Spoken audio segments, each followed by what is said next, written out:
खुलुमबाय बेयो बड'लेण्ड इंखं टेलिभिजन दिनै 17 डिसेम्बर 2022 शनिबारखालि सानसेनि बरादखौ नोंथांमोननि खाथियाव लाबोदों आं सदानन्द दैमारिया।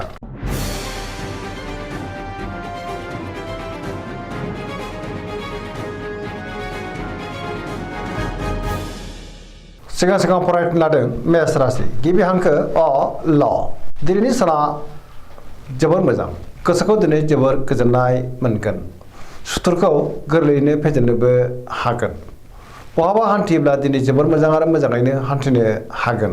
मावनो लानाय खामानिखौ गोरलैयैनो मावफुंनो हागोन। सिगांनि बबेबा आद्रा खामानियाबो दिनै मावफुंजानो हागौ। देहाया मोजाङै थागोन अब्लाबो नाथाय जानाय लोंनायाव सांग्रां जानांगोन। सोरबा लोगोनिफ्राय मोजां खौरां मोननोबो हागौ। रांखावरियाव मोजां बेफार फालांगियावबो मोजां होनजायो। आयाबो बांनो हागौ। न'खराव दिनै अननानै फैगोन। बिदा फंबायजों मोजां सोमोन्दो थागोन।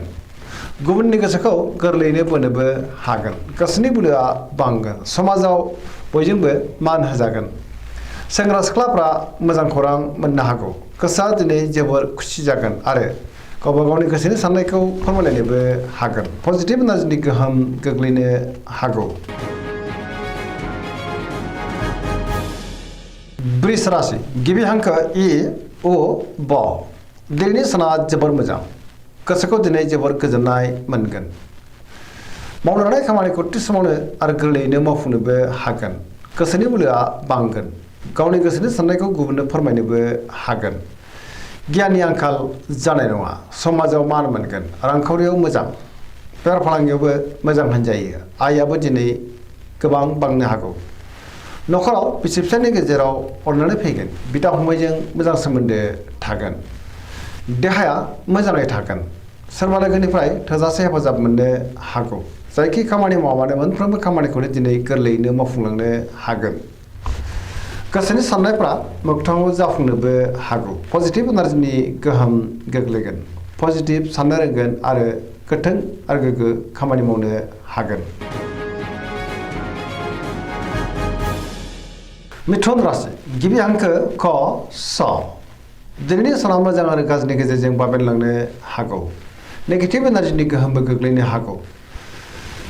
गियाननि आंखाल जानोबो हागौ। सांग्रां जानाया गाहाम। साननाय हनायफ्रा गुलाय गुजाय जानोबो हागौ। देहाया दिनै मोजाङै थागोन अब्लाबो नाथाय जानाय लोंनायाव सांग्रां जानांगोन। रांखावरियाव बारा मोजां नङा। सोरजोंबा थगायजानोबो हागौ। बेफार फालांगियाव बारा मोजां नङा होनजायो। सांग्रां जानांगोन। न'खराव अननानै फैगोन। समाजाव मान मोनगोन। मावनो लानाय खामानिखौ थि समावनो मावफुंनो गोब्राब जागोन। माबा नङा माबा मोनसे हेंथा फैनोबो हागौ। सोरबा लोगोनिफ्राय गाज्रि खौरां फैनोबो हागौ। गुबुनजों मोजां सोमोन्दो लाखिनो गोब्राब जागोन। नेगेटिभ एनार्जिनि गोहोम गोग्लैनो हागौ। कर्कट राशि गिबि हांखो ड ह दिनैनि साना जोबोर मोजां गोसोखौ दिनै जोबोर गोजोननाय मोनगोन। बहाबा हान्थियोब्ला दिनै जोबोर मोजां आरो मोजाङैनो हान्थिनोबो हागोन। गोसोनि साननायफ्रा दिनै मोगथाङाव जाफुंनोबो हागौ। गोसोआव दिनै पजिटिभ साननाय फैगोन। गोथों आरो गोग्गो साननो रोंगोन। गियाननि आंखाल जानाय नङा। रांखावरियाव जोबोर मोजां होनजायो। बेफार फालांगियावबो जोबोर मोजां मुलाम्फा मोनगोन। सोरजोंबा बाख्नाय जानो हागौ। न'खराव दिनै अननानै फैगोन। समाजाव लोगो लेवा बांगोन। देहाया मोजाङै थागोन। गुबुनजों मोजां सोमोन्दो लाखिनो रोंगोन।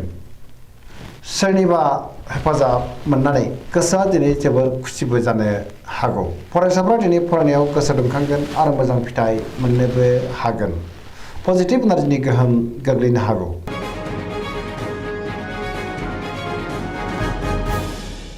सिंह राशि गिबि हांखो म ट दिनैनि साना जोबोर मोजां गोसोआव पजिटिभ साननाय फैगोन। मावनो लानाय खामानिखौ थि समावनो मावफुंनो हागोन। सोरबा लोगोनिफ्राय थोजासे हेफाजाब मोननो हागौ। समाजाव लोगो लेवा बांगोन। बहाबा दावबायनो एबा हान्थिनो खाबु मोननोबो हागौ। रांखावरियाव दिनै जोबोर मोजां अब्लाबो नाथाय खरसायाबो बांगोन। बेफार फालांगियाव जोबोर मोजां मुलाम्फा मोनगोन। गोसोनि साननायखौ गुबुननो फोरमायनोबो हागोन। न'खराव दिनै अननानै फैगोन। समाजाव बयजोंबो मान होजागोन। गुबुननि थाखाय गोबां मोजां खामानि मावनानै होनोबो हागोन। देहाया मोजाङै थागोन अब्लाबो नाथाय जानाय लोंनायाव सांग्रां जानांगोन। बयजोंबो अनसायजानो हागौ। गोसोआ दिनै जोबोर खुसि जागोन आरो लाइमोनफ्रा गावबा गावनि गोसोनि साननायखौ फोरमायलायनोबो हागोन। सरासनस्रायै दिनैनि साना जोबोर मोजां आरो मोजाङैनो बारग'लांगोन। कन्या राशि गिबि हांखो प ट दिनैनि साना जोबोर मोजां। गोसोआव गोग्गो आरो गोथों साननाय फैगोन। पजिटिभ साननो रोंगोन। गियाननि आंखाल जानाय नङा। गोथों आरो गोग्गो साननो हागोन। रांखावरियाव मोजां होनजायो, अब्लाबो नाथाय खरसायाबो बांगोन। बेफार फालांगियाव जोबोर मोजां मुलाम्फा मोनगोन। देहाया मोजाङै थागोन। गोबां मुंदांखा सुबुंजों दिनै लोगो मोनज्लायनो हागौ आरो गोबांजोंनो मान होजागोन। न'खराव अननानै फैगोन। सोरजोंबा बाख्नाय जानोबो हागौ। पजिटिभ एनार्जिनि गोहोम गोग्लैगोन। सेंग्रा सिख्लाफ्रा जोबोर रमान्टिक जागोन आरो गावबा गावनि गोसोनि साननायखौ फोरमायलायनोबो हागोन।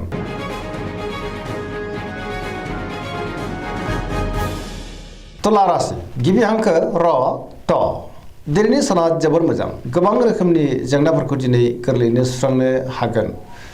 गोग्गो आरो गोथों साननो रोंगोन। गियाननि आंखाल जानाय नङा। गोसोनि बोलोआ बांगोन।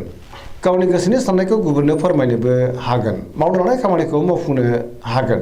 देहाया मोजाङै थागोन। रांखावरियाव मोजां, अब्लाबो नाथाय खरसायाबो बांनो हागौ। बेफार फालांगियाव मोजां मुलाम्फा मोनगोन। न'खराव बिसि फिसायनि गेजेराव अननानै फैगोन। समाजाव दिनै गोबां मान मोननो हागौ। बेफार फालांगियावबो दिनै जोबोर मोजां मुलाम्फा मोनगोन। गुबुननि गोसोखौ गोरलैयैनो बोनोबो हागोन। सोरबा लोगोनिफ्राय थोजासे हेफाजाब मोननो हागौ। गोदान थांखि लानो रोंगोन। सेंग्रा सिख्लाफोरनि गोसोआ दिनै जोबोर रमान्टिक जागोन आरो गावबा गावनि गोसोनि साननायखौ फोरमायलायनोबो हागोन। पजिटिभ एनार्जिनि गोहोम गोग्लैनो हागौ।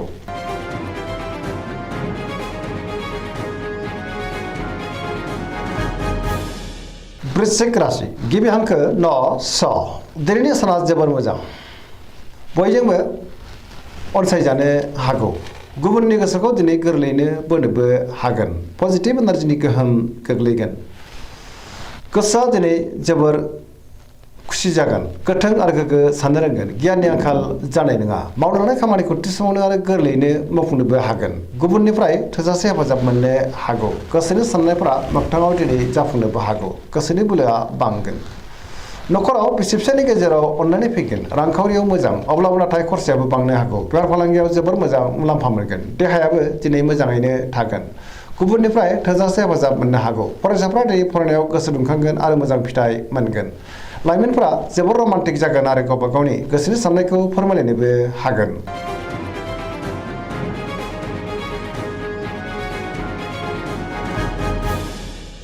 धनु राशि गिबि हांखो ध फ भ दिनैनि साना बारा मोजां नङा। गोसोआव दिनै गोनो गोथो साननाय फैनो हागौ। मावनो लानाय खामानिखौ मावफुंनो गोब्राब जागोन। माबा नङा माबा मोनसे गोरोन्थि मावफ्लांनोबो हागौ। गुबुननि थाखाय नाङा फाङा जेंनायाव गोग्लैनांनोबो हागौ। गोसोनि साननायफ्रा देबोरनांगोन। रांखावरियाव बारा मोजां नङा। नाङा फाङा खरसाया बांनो हागौ। बेफार फालांगियावबो बारा मोजां नङा होनजायो। समाजाव मान मोनगोन। बहाबा थाङोब्ला दिनै लामा सामायाव सांग्रां जानाया गाहाम। जाब्रबथायनि आसाबो दङ। देहाया दिनै बारा मोजां थानाय नङा। गोबां रोखोमनि देहायारि जेंनाजों मोगा मोगि जानांनोबो हागौ। लाइमोनफोरनि गोसोआ दिनै जोबोर आला खालाबो जागोन आरो नेगेटिभ एनार्जिनि गोहोमबो गोग्लैनो हागौ। सांग्रां जानाया गाहाम।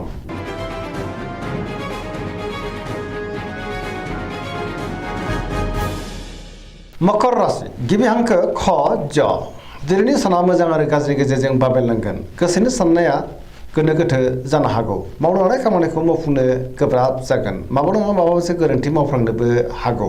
रांखावरियाव मोजां, अब्लाबो नाथाय खरसायाबो बांगोन। बेफार फालांगियाव मोजां होनजायो। गुबुनजों मोजां सोमोन्दो लाखिनो गोब्राब जागोन। माबा नङा माबा मोनसे हेंथा फैनोबो हागौ। गोदान खामानियाव आखाइ होजेननो हानाय नङा। न'खराव दिनै बिदा फंबायजों मोजां सोमोन्दो थागोन आरो बिसोरनि अननायखौ मोननो हागौ। सेंग्रा सिख्लाफ्रा गावबा गावनि गोसोनि साननायखौ फोरमायलायनो हागोन। अब्लाबो नाथाय नेगेटिभ एनार्जिनि गोहोमबो गोग्लैनो हागौ।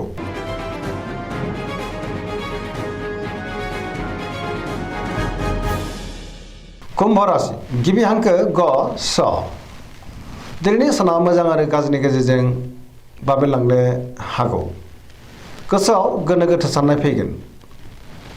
मावनो लानाय खामानिखौ मावफुंनो गोब्राब जागोन। माबा नङा माबा मोनसे गोरोन्थि जालांनो हागौ। सोरबा लोगोनिफ्राय गाज्रि खौरांबो फैनो हागौ। समाजाव दिनै मानहानि जानांनोबो हागौ। रांखावरियाव मोजां अब्लाबो नाथाय खरसायाबो बांगोन। बेफार फालांगियावबो मोजां मुलाम्फा मोननो हागोन। धोरोमारि बिथिङाव गोसो दुंखांनो हागौ। गुबुननि थाखाय नाथाय गोबां जेंनायाव गोग्लैनांनोबो हागौ। न'खराव बिमा बिफानि अननाय आरो बोरखौ मोननो हागोन। बहाबा दावबायहैनो एबा हान्थिनो खाबु मोननोबो हागौ। अब्लाबो नाथाय लामा सामायाव सांग्रां जानाया गाहाम।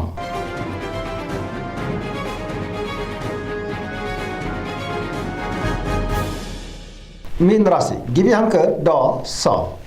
दिनैनि साना जोबोर मोजां। गुबुनजों मोजां सोमोन्दो लाखिनो रोंगोन। सोरजोंबा बाख्नाय जानोबो हागौ। गोसोआव दिनै पजिटिभ साननाय फैगोन। गोथों आरो गोग्गो साननो रोंगोन। गोसोनि बोलोआ बांगोन। गावनि गोसोनि साननायखौ दिनै गुबुननो फोरमायनोबो हागोन। देहाया मोजाङै थागोन। अब्लाबो नाथाय जानाय लोंनायाव सांग्रां जानांगोन। रांखावरियाव मोजां बेफार फालांगियावबो मोजां होनजायो। न'खराव अनलायनाय फैगोन। सोरबा लोगोजों बाख्नाय जानो हागौ। लाइमोनफोरनि गोसोआ दिनै जोबोर रमान्टिक जागोन आरो गावबा गावनि गोसोनि साननायखौ फोरमायलायनोबो हागोन। फरायसाफ्रा दिनै फरायनायाव गोसो दुंखांगोन आरो मोजां फिथाइ मोननोबो हागोन। पजिटिभ एनार्जिनि गोहोमबो गोग्लैनो हागौ। सरासनस्रायै दिनैनि साना जोबोर मोजां आरो मोजाङैनो बारग'लांगोन। दिनैनि राशि फरायनाया एसेनोसै। जोबनायाव बेखौनो खावलायो जाहाथे नोंथांमोना सानफ्रामबो जोंनि बे बड'लेण्ड इंखं टेलिभिजनखौ नायबाय थायो आरो साबस्क्राइब खालामो, लोगोसे लाइक खालामो आरो शेयार खालामो। एसेनोसै, गोजोन्थों।